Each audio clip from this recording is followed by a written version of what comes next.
द्वितीय विश्व युद्ध के दौरान मैनहट्टन प्रोजेक्ट इतिहास की सबसे महत्वपूर्ण वैज्ञानिक परियोजनाओं में से एक बन गया, जिसका उद्देश्य परमाणु शक्ति का उपयोग युद्ध के हथियार के रूप में करना था।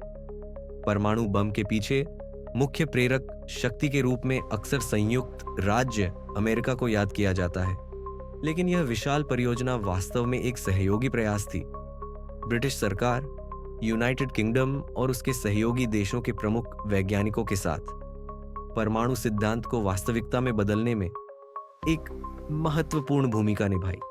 आज हम मैनहट्टन प्रोजेक्ट में ब्रिटिश योगदान और उनकी विशेषज्ञता और संसाधनों ने परमाणु युग को कैसे आकार दिया, इस पर चर्चा करेंगे। संयुक्त राज्य अमेरिका के औपचारिक रूप से युद्ध में प्रवेश करने से पहले यूरोप में वैज्ञानिक पहले से ही परमाणु विखंडन और इसके संभावित उपयोग की जांच कर रहे थे। 1930 के दशक के उत्तरार्ध में यूरोपीय भौतिकविद ऑटो हैन और लीज माइटनर ने परमाणु विखंडन के बारे में क्रांतिकारी खोजें की। उनकी खोजों ने वैज्ञानिक समुदाय में हलचल मचा दी और जल्द ही दुनिया भर के वैज्ञानिकों ने इस नई ऊर्जा स्रोत को हथियार में बदलने पर विचार करना शुरू कर दिया। ब्रिटिश वैज्ञानिकों ने जल्दी ही विखंडन के महत्व को पहचान लिया। 1940 तक भौतिकविद ऑटो फ्रिश और रूडोल्फ पाइल्स ने एक झापन तैयार किया, जिसे फ्रिश पाइल्स मेमोरेंडम के नाम से जाना जाता है, जिसमें यह बताया गया था कि यूरेनियम 235 के साथ परमाणु बम कैसे बनाया जा सकता है। यह झापन एक महत्वपूर्ण मोड़ साबित हुआ, जिसने दिखाया कि परमाणु बम न केवल सैद्धांतिक बल्कि व्यावहारिक रूप से भी संभव है। ब्रिटिश सरकार ने इस पर ध्यान दिया और MAUD कमेटी की स्थापना की, जो परमाणु हथियारों की व्यवहार्यता की जांच के लिए समर्पित एक समूह था। 1941 में MAUD कमेटी ने निष्कर्ष निकाला कि कुछ वर्षों के भीतर परमाणु बम विकसित किया जा सकता है। यह रिपोर्ट मैनहट्टन प्रोजेक्ट के लिए आधारशिला दस्तावेजों में से एक बन गई। इस ज्ञान से लैस होकर ब्रिटिश सरकार ने शुरू में स्वतंत्र रूप से परमाणु हथियारों पर काम करना शुरू किया और एक परियोजना की स्थापना की, जिसे ट्यूब अलॉयज कहा गया। हालांकि इस परियोजना को गंभीर चुनौतियों का सामना करना पड़ा।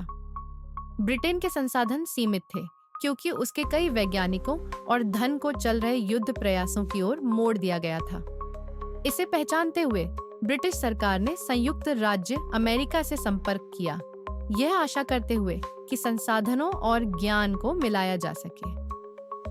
संयुक्त राज्य अमेरिका की कुछ प्रारंभिक अनिच्छा के बावजूद ब्रिटिश वैज्ञानिकों का जल्द ही अमेरिकी प्रयोगशालाओं में स्वागत किया गया, क्योंकि दोनों देशों ने महसूस किया कि एक सहयोगात्मक प्रयास से तेजी से परिणाम प्राप्त किए जा सकते हैं। 1943 में क्यूबेक समझौते पर हस्ताक्षर के साथ यह साझेदारी एक निर्णायक मोड़ पर पहुंच गई। इस समझौते ने परमाणु हथियारों के विकास पर संयुक्त राज्य अमेरिका, यूनाइटेड किंगडम और कनाडा के बीच पूर्ण सहयोग स्थापित किया और ट्यूब अलॉयज को अमेरिकी नेतृत्व वाले मैनहट्टन प्रोजेक्ट के साथ औपचारिक रूप से विलय कर दिया। इस समझौते के तहत ब्रिटिश वैज्ञानिकों को अमेरिकी सुविधाओं और संसाधनों तक पहुंच प्रदान की गई, जिससे उनके परमाणु अनुसंधान की क्षमता काफी बढ़ गई। हालांकि यह साझेदारी बिना तनाव के नहीं थी। संयुक्त राज्य अमेरिका ने परियोजना पर सख्त नियंत्रण बनाए रखा, जिससे ब्रिटिश वैज्ञानिक अक्सर कुछ भूमिकाओं तक ही सीमित रहे। फिर भी ब्रिटिश शोधकर्ताओं ने सैद्धांतिक भौतिकी, इंजीनियरिंग और यूरेनियम संवर्धन जैसे क्षेत्रों में महत्वपूर्ण योगदान दिया।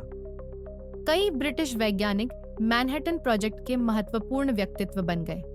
उनमें से एक भौतिकविद जेम्स चैडविक थे, जिन्होंने पहले ही 1932 में न्यूट्रॉन की खोज के लिए नोबेल पुरस्कार जीता था। चैडविक ने लॉस एलामोस में ब्रिटिश मिशन का नेतृत्व किया, जहां उन्होंने बम डिजाइन पर अमेरिकी वैज्ञानिकों के साथ मिलकर काम किया। एक अन्य प्रभावशाली ब्रिटिश भौतिकविद विलियम पेनी ने विस्फोट प्रभावों की गणना करने और बम डिजाइनों का विश्लेषण करने में योगदान दिया। उनका अनुभव बाद में ब्रिटेन के अपने परमाणु हथियार कार्यक्रम को विकसित करने में मददगार साबित हुआ। सैद्धांतिक कार्य के अलावा ब्रिटिश वैज्ञानिक परियोजना के व्यावहारिक पहलुओं में भी शामिल थे। ऑस्ट्रेलियाई भौतिकविद अर्नेस्ट टिटर्टन, जो ब्रिटिश मिशन के तहत काम कर रहे थे, बम विस्फोट के लिए आवश्यक टाइमिंग तंत्र विकसित करने में मदद की।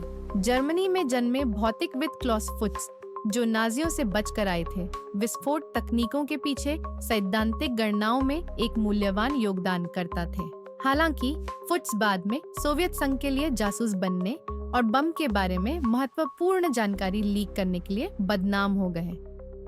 जुलाई 1945 में न्यू मैक्सिको में पहले परमाणु बम का सफल परीक्षण किया गया।